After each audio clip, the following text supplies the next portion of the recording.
So I started these at a Ragdale Foundation residency, and these actually came out of a lot of these sheets are actually the leftover sheets where you're like, do you go back to those sheets that you had from Women's Studio Workshop? A lot of these sheets were sheets that I made at Women's Studio Workshop. And so I was able to repurpose them and start to look at them in a different way and kind of figure out what kind of stories they might tell that were completely different from the other books that I had made. So I started thinking a lot again, after having everybody have weddings, everybody started to have kids. And so I started thinking about, do I want kids? And I came to the realization that I didn't need to have children, and what that meant for me as a woman, what that meant for me as a partner to somebody who may want children. So I really started to explore this idea of motherhood, or, choosing not to have children and what that means.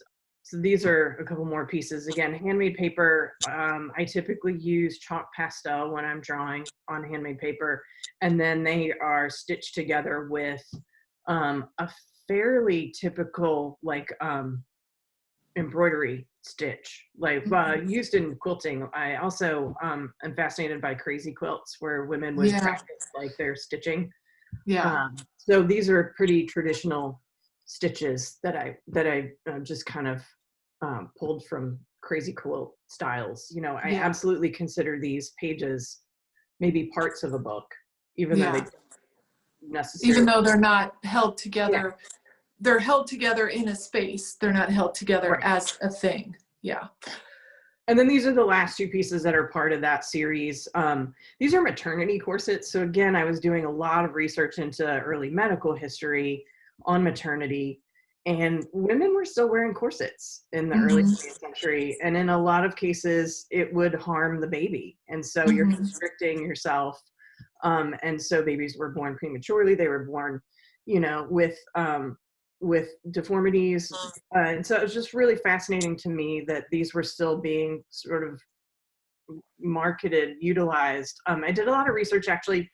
The Rush Medical Library in Chicago has some really great ads for maternity corsets. So a lot of these images are taken directly from these advertisements that I was able to find.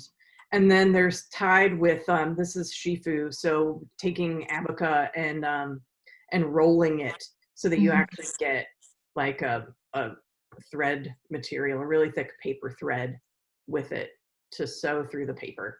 And these are handmade sheets and charcoal pastel or chalk pastel. I started thinking about these conversations that people have when they're in relationships that aren't necessarily genuine. And so this is called Animal Dialogues. And this is the start of the "It's not you, it's me" chicken.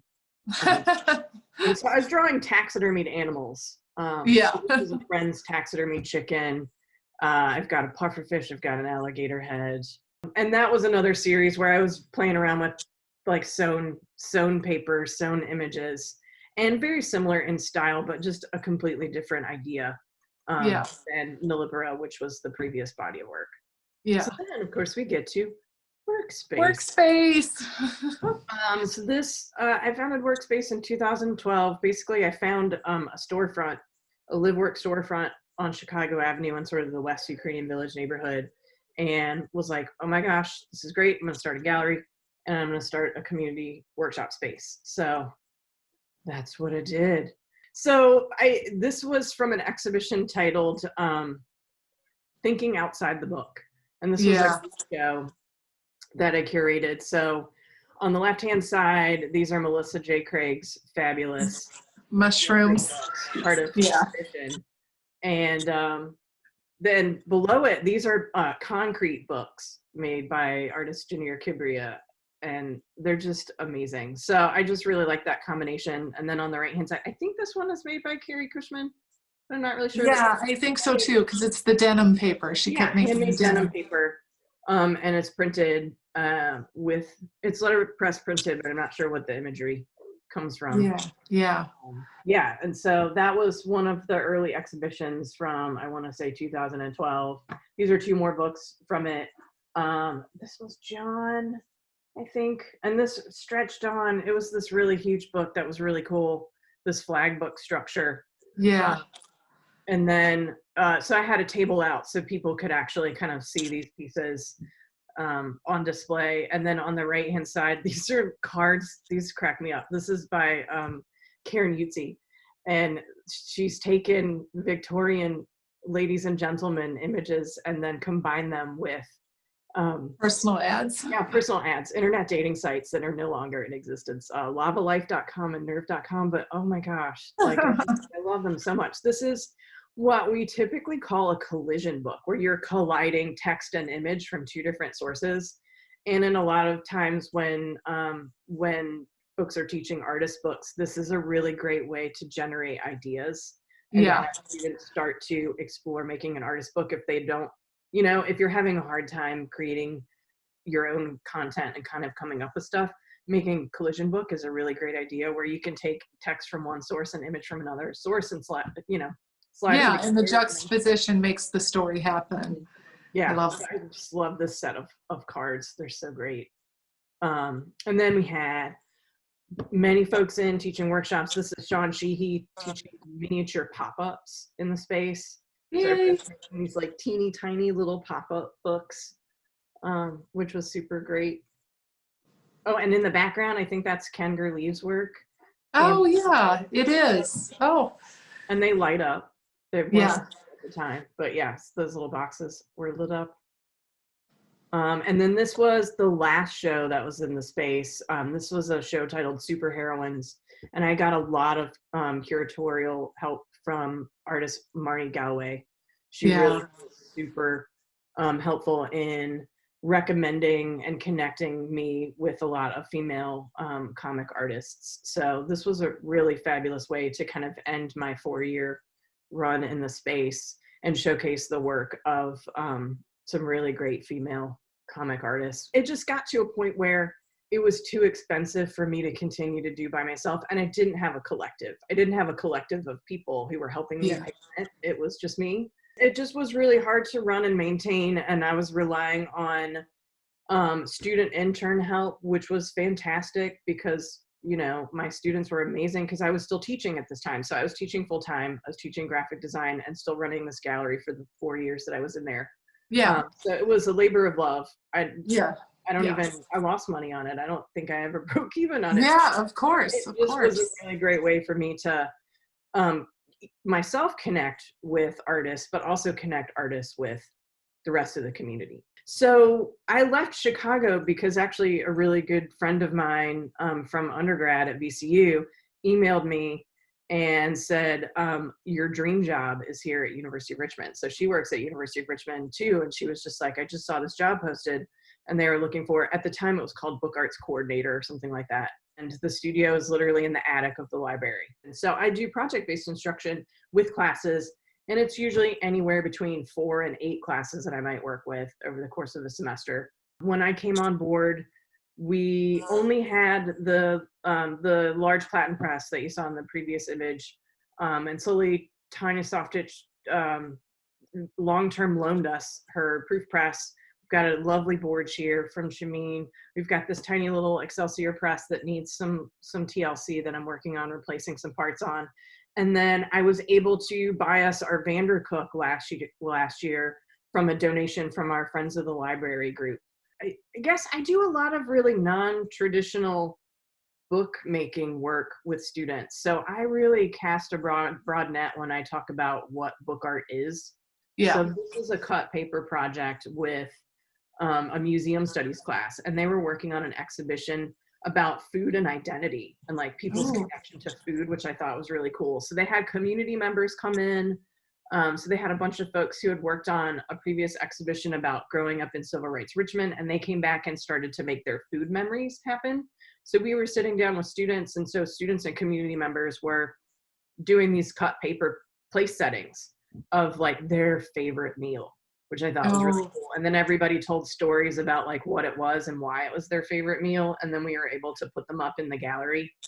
And that I love this. For a while. So that was, again, I do a lot of cut paper work. I do a lot of print work. We do a lot of non-traditional book work and non-traditional sort of storytelling methods. I just really tell people that it's all about the storytelling and less about And then in this image, we're working with women who are part of a support group because they are HIV survivors. So they're living with HIV, and many of them have been living with HIV since the 90s, and they you know, keep each other together, and they really support each other and make sure that, you know, they're taking their meds and they're staying healthy. And so this class was about the HIV epidemic in Richmond, and it eventually had an exhibition at the Valentine, which is a local museum. And so all of these women are working with students and myself and creating these pages that ultimately become one of those cascading books. So we sewed them together with the Japanese stab binding. So